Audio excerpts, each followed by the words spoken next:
지금 세상이 참 혼란합니다. 가까운 홍콩에서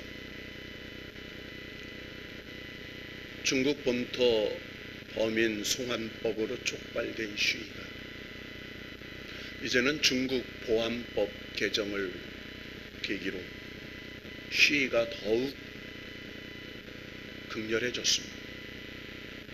노인에서부터 어린아이까지 자기들의 자유의 선택권을 지키겠다고 목숨을 담보로 일어났습니다. 원래 홍콩은 1997년 영국에서 중국으로 일국 양제법을 지키기로 하고 중국으로 넘어간 나라입니다. 한 나라 안에 두 제도가 존재하는 것을 세계 앞에 약속을 하고 홍콩을 넘겨받았습니다. 그래서 미국은 홍콩에 특례법을 제정했습니다. 중국 본토와 달리 홍콩은 미국의 특별한 세제 혜택을 받았습니다. 세계 금융의 허브의 역할을 하는 특별한 보호를 받는 그런 도시국가 형태를 띠고 있었습니다. 그런데 언제부터인지 중국 본토에서 공산당들이 일국 양제가 아닌 일국 일제의 그런 계획을 가지고 서서히 법령을 개정하면서 홍콩에 있는 주민들의 그 어려움을 만지게 되고 그리고 도전하게 되어서 시위가 촉발이 되었습니다. 앞으로 홍콩은 어떻게 될지 모르겠습니다. 여러분, 지금 미국은 경찰에 의해서 한 흑인이 체포되는 과정에서 사망을 했습니다. 그래서 인종차별이다 해서 시위가 일어났습니다. 그런데 이 시위가 밤에는 폭도로 변했습니다. 필라델피아에 있는 한인 상점 90개가 강도에 의해서 털리고 방화에 의해서 소실이 됐습니다.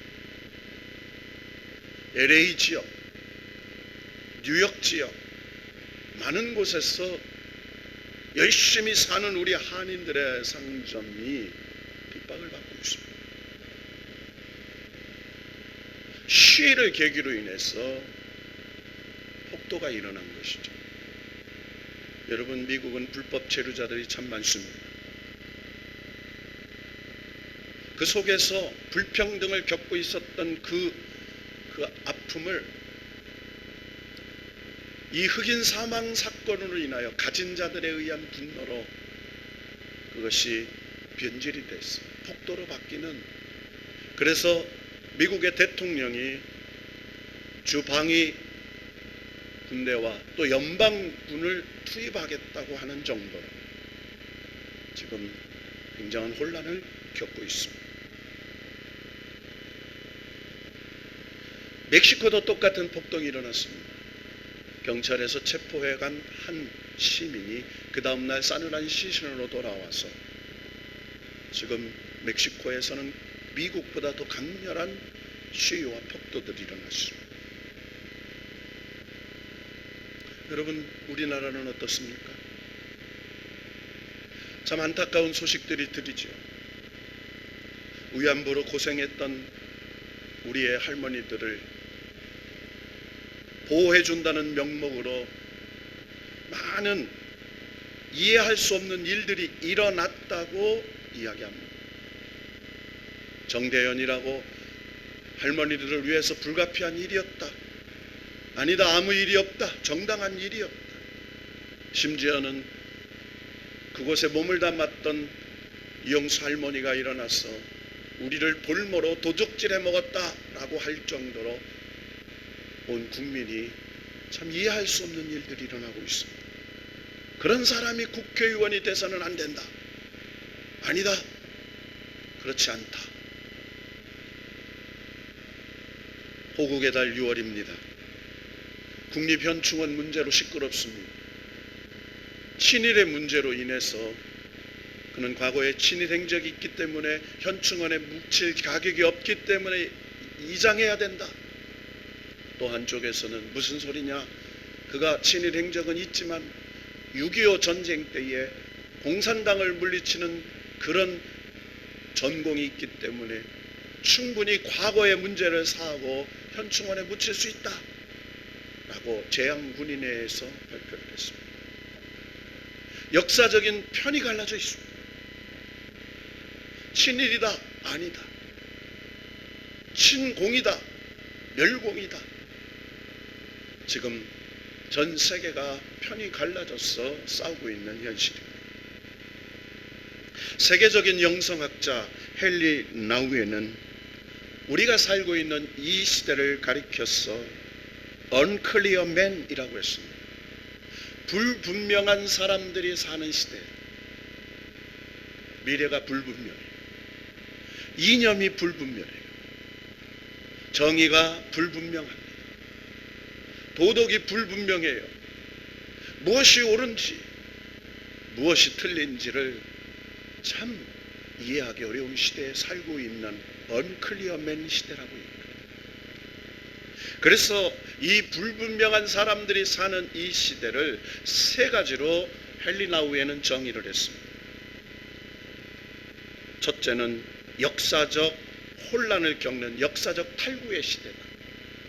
그래서 a historical dislocation 이렇게 말합니다. 역사적인 혼란을 겪고 있는 시대. 그런 것 같아요. 과거의 역사가 무너져요. 새로운 역사를 세우자고 주장합니다. 우리나라뿐만 아니에요. 전 세계가 그래요. 여러분, 역사는 역사가 판단하는 거예요. 역사가 정의하는 게 아닙니다. 그 역사 속에 진행되는 거예요. 두 번째로는 분열된 이데올로기 시대라고 말해요. 프레지멘테디 이데올로기예요. 이념이 분열이 됐어요. 여러분, 지금 세계는 오직 공산주의 국가는 중국 공산당 하나만 남아 있습니다. 여러분, 북한은 공산당이 아닙니다. 전체적인 왕정국가예요. 공산당이 아닙니다. 북한보다 조금 나은 곳이 중국이에요.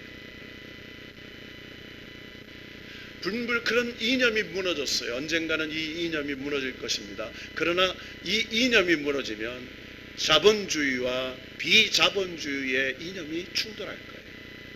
소유한 자와 소유하지 못한 자. 그래서 없는 자는 살기 위해서 몸부림칠 겁니다. 가진 자는 지키려고 몸부림칠 거예요. 그런 분열의 이데올로기 시대가 닥친다는 거예요.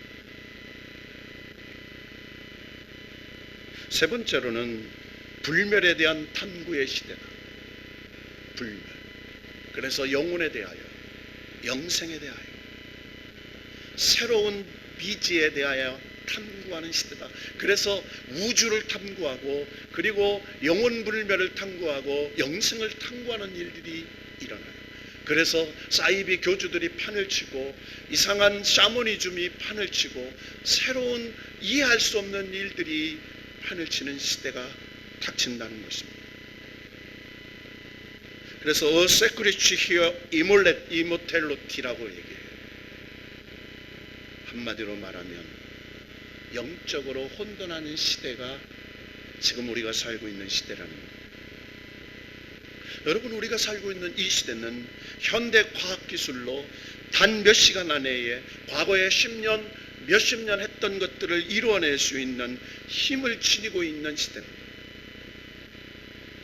이런 과학기술의 힘이 우리가 살고 있는 환경을 무너뜨릴 수 있다는 것을 우리는 알고 있습니다.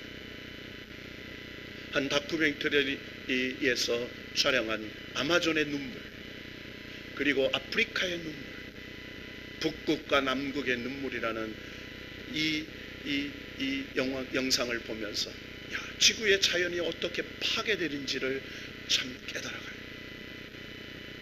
한반도의 몇 배나 되는 그 땅덩어리가 1년이면 저 아프리카에서 사막화가 됩니다. 저 내몽골과 외몽골 중국 땅에서 사막화가 돼요. 그뿐이 아닙니다. 지금 세계의 수많은 종의 동물과 식물과 생물들이 멸종해 가요. 그래서 저 노르웨이와 스웨덴에는 세계의 씨앗 창고가 있어요. 450만 종의 그 씨앗과 생물의 모든 것들을 보관해 놓는 세계의 유엔 기구가 있는 것입니다. 어쨌든 우리가 살고 있는 시대는 환경을 무너뜨리면서 자기의 미래와 그리고 우리의 가정과 국가와 세계의 미래가 불확실한 시대에 살고 있다는 거예요. 그래서 우리는 미래를 어떻게 선택하느냐에 따라서 우리의 미래가 달라질 수 있다는 것입니다. 한 방송국에서 설문을 조사했습니다. 미래는 더 좋은 세상이 되느냐, 그렇게 될 걸 믿느냐라고 물었습니다. 대답하는 사람들의 78%가 아니요 라고 대답했습니다. 여러분, 우리 한번 옆 사람에게 물어봅시다. 미래가 더 좋은 세상이 될 거라고 믿습니까? 여러분, 우리는 뭐라고 대답해야 될까요? 예, 그렇습니다 라고 대답해야 합니다. 할렐루야. 왜? 우리는 영원한 하나님의 약속의 미래가 있기 때문이에요. 그것을 우리는 믿고 살아야 돼요. 미래는 지금 오늘을 살고 있는 사람들의 선택이라고 합니다. 지금 우리 주변에서 일어나고 있는 현상에 대해 성경은 종말적인 현상이라고 가르쳐 줍니다. 성경에서 이런 종말적인 현상이 주님 십자가와 예루살렘의 멸망으로부터 시작되었다고 말하고 있습니다. 예수님은 십자가를 앞에 두고 예루살렘에서 마지막 주간을 보내고 계셨습니다. 갈수록 분위기는 살벌해만 갑니다. 예루살렘에 돌아가는 상황을 보시면서 예수님은 마지막 자기의 공생애의 계획을 실천해 가고 계셨습니다. 사람들은 이 땅에 무엇이 오는지, 무슨 일이 벌어질는지 아무도 모르고 있었습니다. 이 성전이 얼마나 크고 아름다운가, 얼마나 많은 사람들이 정성스러운 헌금을 들여서 하나님의 거룩한 예루살렘 성전을 건축했는가, 사람들은 자랑하고 있었습니다. 이스라엘 백성들은 하나님의 성전이 예루살렘에 존재하는 한 하나님이 지켜주시고 그들의 미래가 밝을 것이라고 생각했습니다. 그래서 사람들은 예수님께도 이 성전을 몇 번이나 자랑을 합니다. 아름다운 돌과 헌물로 꾸민 것을 예수님에게 자랑했다고 오늘 5절에 기록하고 있습니다. 그런데 그 성전의 자랑과 그 웅대함과 그것을 꾸며져 있는 아름다운 모습을 자랑하고 있는 그 사람에게 예수님께서 이렇게 말씀하셨습니다. 6절을 다 같이 한번 우리 읽어보십시다. 시작. 너희 보는 이것들이 날이 이르면 돌 하나도 돌 위에 남지 않고 다 무너뜨려지리라. 아멘. 지금 웅장하게 세워져 있는 예루살렘 하나님의 성전, 헤롯이 지은 성전입니다. 그리고 그 성전이 황금으로 꾸며져 있습니다. 엄청난 돌에 튼튼하게 세워져 있습니다. 감히 무너질 거라고 상상할 수 없습니다. 그런데 예수님이 이렇게 말씀합니다. 너희가 보는 이 예루살렘 성전이 날이 이르면 돌 하나도 돌 위에 남지 않고 다 무너지리라. 저는 예루살렘 성을 성전을 많이 간 사람입니다. 이 말씀대로 다 무너졌습니다. 성전은 돌 하나가 없습니다. 그 옆에 벽에 남아있는 통곡의 벽이라는 돌만 남아있습니다. 그 위에 이슬람 황금 사원이 세워져 있습니다. 정말 갈 때마다 통곡의 벽 옆에서 그 틈사귀에 기도의 제목을 넣고 기도하고 있는 유태인들을 보면 참 안타까운 모습을 봅니다. 우리 성지순례객들도 가서 거기에 메모지를 넣고 기도문을 넣고 기도하는 모습을 보면 참 답답합니다. 우리는 그곳에 기도할 이유가 없는 것입니다. 여러분, 우리의 눈에 보는 것, 서울에 가면 저 잠실에 제2 롯데월드 타워가 세워져 있습니다. 엄청나게 웅장하게 세워져 있습니다. 저는 가보지 못했지만 가본 사람들이 어마어마하다고 얘기를 합니다. 여러분, 우리가 보는 것들, 우리가 생각하기에 엄청난 것들이 무너질 날이 온다. 여러분,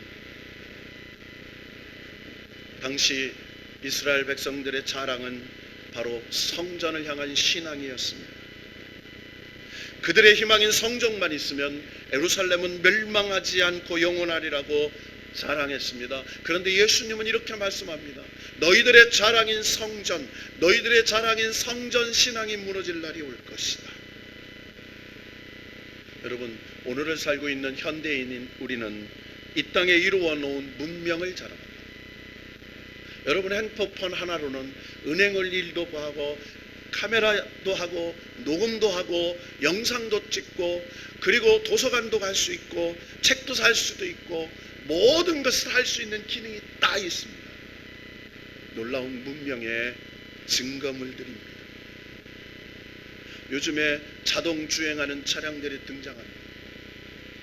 가까이 차가 오면 소리를 내어서 피해갈 수 있는 초기능적 차량들이 등장합니다.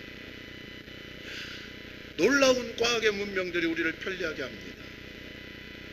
역사상 찾아볼 수 없는 발전된 문명이 우리를 자유롭게 합니다.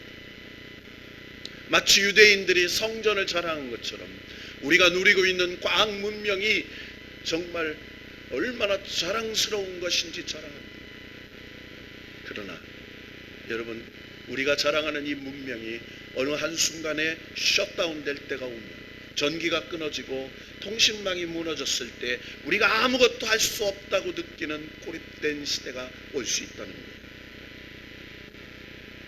예수님께서 오늘 들려주신 종말의 이야기가 두 가지가 있습니다. 하나는 예루살렘의 종말입니다.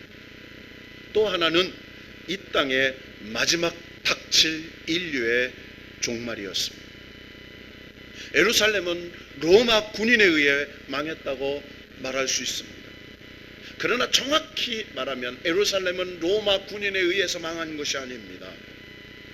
성경은 예루살렘이 망하게 된 것은 유대인들이 하나님을 떠나 메시아를 죽이고 스스로 부패했기 때문이라고 정의합니다.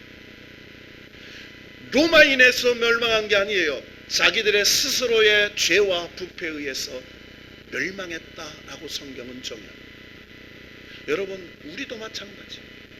타인에 의해서 멸망하는 게 아니에요. 우리의 부패와 우리의 잘못에 의해서 그럴 수 있다는 거예요. 이 땅의 어느 나라도 밖으로부터 오는 힘으로 망한 예는 없습니다. 스스로 부패와 타락으로 인해 망했습니다. 인류의 역사는 패망은 언제나 외부에서 오는 것이 아니라 내부 안에서 부패해서 온다는 사실을 역사적으로 증명하고 있습니다. 여러분, 중국의 만리장성을 아시죠? 하늘에서 보면 2400km에 달하는 만리장성이 보여요. 여러분, 위성에서도 찍으면 만리장성이 찍혀 나올 정도로 그렇게 이 지구의 긴 거리를 성을 쌓은 장성입니다. 그러나 이 만리장성, 수십 년을 걸쳐 지은 이 성벽은 언제나 그 안에 내분으로 인해서 열렸지 다른 이민족의 침공에 의해서 열려본 적이 없습니다. 내부의 싸움에 의해서 문이 열렸어요. 밖에 적의 공격으로 인해서 열린 적은 한 번도 없다는 사실을 여러분 아십니까? 여러분, 이 세상의 종말, 어떤 전쟁이나 기근이나 환경오염과 같은 불행도 사실 외적인 원인보다는 내적인 사람들의 문제입니다. 누가복음 21장에서 예수님이 말씀하신 미래에 대한 두 가지 예언이 같습니다. 그러나 이 예언의 성격은 아주 다릅니다. 세상의 마지막 종말은 사람의 힘으로 미루거나 앞당길 수 없는 숙명적인 사건. 그러나 예루살렘의 멸망은 움직이거나 변할 수 없는 절대 불변의 사건이 아니었습니다. 그것은 천지세가 아니라 인간이 만들어낸 재앙이 있던 사실이었습니다. 여러분, 우리가 한 가지, 성경에 보면 두 가지 예언이 있죠. 언제나 바뀔 수 있는 예언이 있고 바뀔 수 없는 예언이 있어요. 여러분, 에레미야를 통해서 무려 40년 동안 5명의 왕에 의해서 하나님이 예언을 시키죠. 그때마다 회개하고 하나님 앞에 엎드린 왕들은 건져주셨습니다. 그러나 하나님의 예언을 듣지 않고 하나님의 말씀을 외면했던 왕들은 결국 남유다 마지막 왕이었던 시드기야는 여리고 평원에서 잡혀서 두 눈이 뽑힌 채로 쇠사슬에 매어서 포로로 끌려갑니다. 에레미야 39장에 예언된 말씀이었어요. 그런데 그 에레미야서에 보면 에벤멜렉이라는 사람이 등장합니다. 그는 구스인이었어요. 그는 흑인이었습니다. 그런데 예루살렘에서 내시로 관직을 갖고 일하는 사람이었습니다. 그런데 에레미야가 감옥에 갇혔을 때 감히 시드기야 왕에게 탄원하여 에레미야를 그 감옥 구덩이에서 끌어내는 도움을 요청했습니다. 바벨론에 의해서 예루살렘이 불타고 멸망할 때 하나님이 에레미야를 통해서 이 에벤멜렉 한 사람에게 예언의 말씀을 주십니다. 내가 너를 구원하고 너를 지켜주고 내가 너를 책임져 주리라 예언하셨어요. 한 사람, 흑인 내시, 하나님의 예언을 믿고 두려워하며 따랐던 그 사람을 건져주신 것이죠. 여러분, 우리의 미래는 숙명이 아닙니다. 우리의 미래는 하나님 앞에서 믿음의 옵션이에요. 선택입니다. 여러분, 우리가 하나님의 말씀을 믿고 하나님의 말씀을 붙잡으면 저와 여러분의 미래가 하나님이 책임져 주실 줄로 믿습니다. 이것이 하나님께서 우리에게 주시는 첫 번째 종말에 대한 예언이었습니다. 선택하라. 하나님의 말씀을 믿고 하나님 말씀에 돌아오든지 하나님의 말씀을 믿지 않고 하나님의 말씀을 떠나든지 이 선택적 미래가 있다는 것입니다. 그래서 여러분, 성경은 오늘 이렇게 말해요. 이 시대는 혼란과 혼돈의 시대.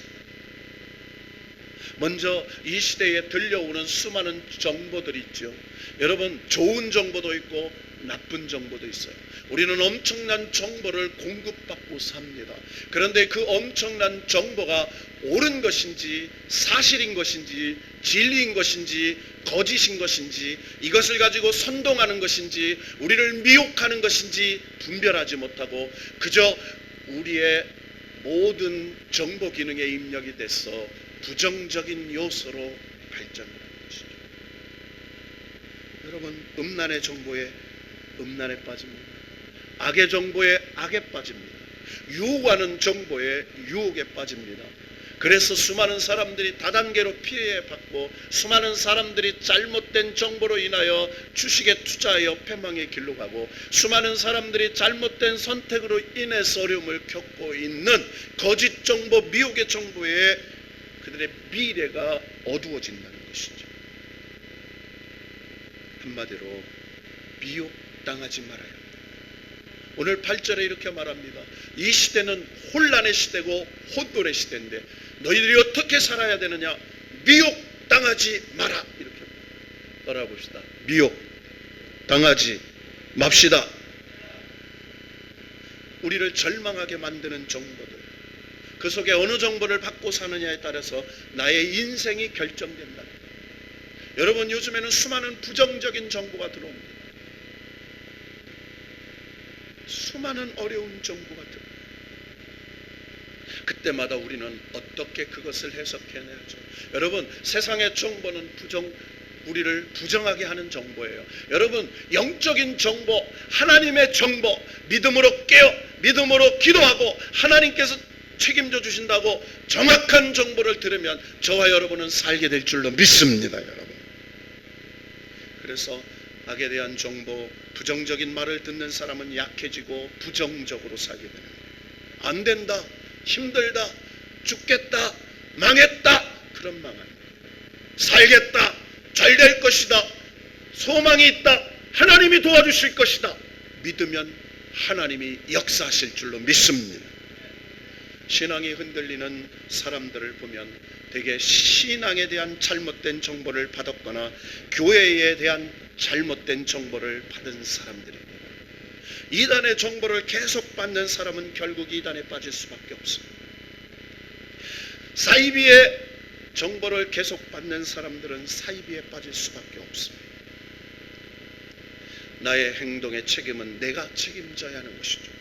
우리가 하나님 앞에 설 때 왜 믿음 생활을 잘하지 못했느냐 책망하시면 내가 잘못된 것은 잘못된 정보를 받고 살았기 때문이라고 변명할 수 없습니다. 악한 정보, 잘못된 정보, 미혹의 정보, 이단의 정보를 들어서 그렇습니다 라고 말할 수 없습니다. 하나님은 오늘 이렇게 말씀합니다. 미혹당하지 마라. 두 번째로는 두려워하지 말라는 거예요. 따라봅시다. 두려워하지 마라. 여러분, 우리가 사는 이 시대는 두려움을 가져다 주는 시대예요. 여러분, 얼마나 두렵습니까? 마스크를 써야만 예배를 드릴 수 있고, 마스크를 써야만 어디로 갈 수 있고, 마스크를 써야만 전철을 탈 수 있고, 마스크를 써야만 버스를 탈 수 있는 이 시대, 어떤 사람이 만질지 모르는 그 문 손잡이, 어떤 사람이 터치할지 모르는 그 어떤 것을 만져서 두려운 마음으로 손을 씻을 수밖에 없는 이 불확실한 시대에 살고 있는 우리들, 언제 어떤 일들이 생길지 모릅니다. 여러분, 환경도 어떻게 될지 모릅니다. 그리고 우리의 미래가 어떻게 될지 모릅니다. 그런데 두려운 것은 사람이 아닙니다. 우리가 당면한 환경도 아닙니다. 두려운 것은 나 자신입니다. 나 자신이 하나님 앞에 바르게 살면 하나님은 언제나 내 편이십니다. 하나님을 억지로 내 편에서 역사하시도록 하는 길은 내가 하나님의 사람으로 바르게 사는 길뿐입니다. 그러니까 내가 바르게 살면 하나님이 우리를 붙잡아 주신다는 거예요. 여러분, 환경이 우리를 두렵게 하는 게 아니에요. 세상이 우리를 두렵게 하는 게 아닙니다. 내 속에 있는 미혹당한 무엇이 나를 두렵게 하는 거예요. 그래서 성경은 이렇게 말합니다. 두려워하지 말라. 365번이 나옵니다. 날마다 우리는 이렇게 외쳐야 합니다. 두려워하지 않습니다. 사망한 움침한 골짜기가 있을지라도 하나님이 함께 하시면 해를 당하지 않을 줄로 믿습니다. 사망의 움침한 골짜기가 없다고 하지 않았습니다. 있습니다. 그리고 원수의 목전에서 상을 베풀어 주신다고 했습니다. 원수가 내 목전에 있습니다. 그러나 하나님이 나를 지켜주셔서 그곳에서 밥을 편하게 먹을 수 있도록 책임져 주신다고 말씀하고 있습니다. 여러분, 두려워하지 맙시다. 주께서 저와 여러분과 함께 하실 줄로 믿습니다. 그리고 이제는 하나님 앞에 마지막 주신 경고가 있습니다. 난리와 소요의 소문을 들을 때 두려워하지 마라. 이 일이 먼저 있어야 하되 끝은 곧 되지 아니하리라. 여러분, 끝이 아니에요. 반전의 역사가 일어나게 될 것입니다. 그러면서 가장 중요한 말씀이 36절에 등장합니다. 다 같이 한번 읽고 말씀을 정리합시다. 시작. 이러므로 너희는 장차 올 모든 일을 능히 피하고 인자 앞에 서도록 항상 기도하며 깨어 있으라 하시니라. 할렐루야. 뭐하여 있으라고요? 뭐하러 있으라고요? 깨어 있으라. 깨어 있으라. 깨어 있으라. 여러분, 영적인 잠에서 깰 때, 여러분 육적인 잠에서 깰 때가 아니라는 거예요. 영적인 잠에서 깰 때라는 거예요. 저는 예수 그리스도의 십자가의 권세로 오늘 선포합니다. 우리 예수비전교회 성도들 다 마스크 잘 쓰시고 손 잘 쓰시고, 그러나 깨어서 기도하는 성도들이 되기를 바랍니다. 여러분 깨어서 하나님 앞에 영적으로 기도하는 예수비전 성도들이 될 수 있기를 축원합니다. 처처에 기근이 일어날 것이라고 11절에 말합니다. 처처에 기근과 운연이 일어날 것이라고 말합니다. 무서운 일과 하늘로 큰 징조가 일어날 것이라고 말합니다. 전염병이 일어날 것이라고 말합니다. 그러나 두려워하지 마라. 내가 너희와 함께하리라고 약속하셨습니다. 그래서 이 모든 일을 능히 피하고 이 모든 일을 능히 이길 수 있는 비결은 하나, 항상 기도하며 깨어 있으라 라고 하셨습니다. 여러분 지금은 깨어 있을 때, 여러분 그래서 베드로 디모데후서 3장 4절에 보면 쾌락 사랑하기를 하나님 사랑하는 것보다 더하며 라고 시작했어요. 여러분 얼마나 즐기기 좋은 것 많습니까? 그러나 하나님 사랑하기를 깨어 있을 수 있기를 바랍니다. 여러분 지금 예배하고 기도하기가 어려운 시대입니다. 그럴수록 여러분 낮에 밤에 홀로 성전을 찾아서 기도하고 가실 수 있기를 바랍니다. 저는 퇴근길에 들려서 기도하는 안수 집사님을 볼 때마다 하나님께서 저를 축복하기를 원합니다. 힘들 때마다 교회에 찾아와서 기도하는 노인의 가정을 보면서 축복합니다. 힘들 때마다 교회에 와서 기도하고 가는 권사님들을 볼 때마다 축복합니다. 하나님이 책임져 주실 줄 믿습니다.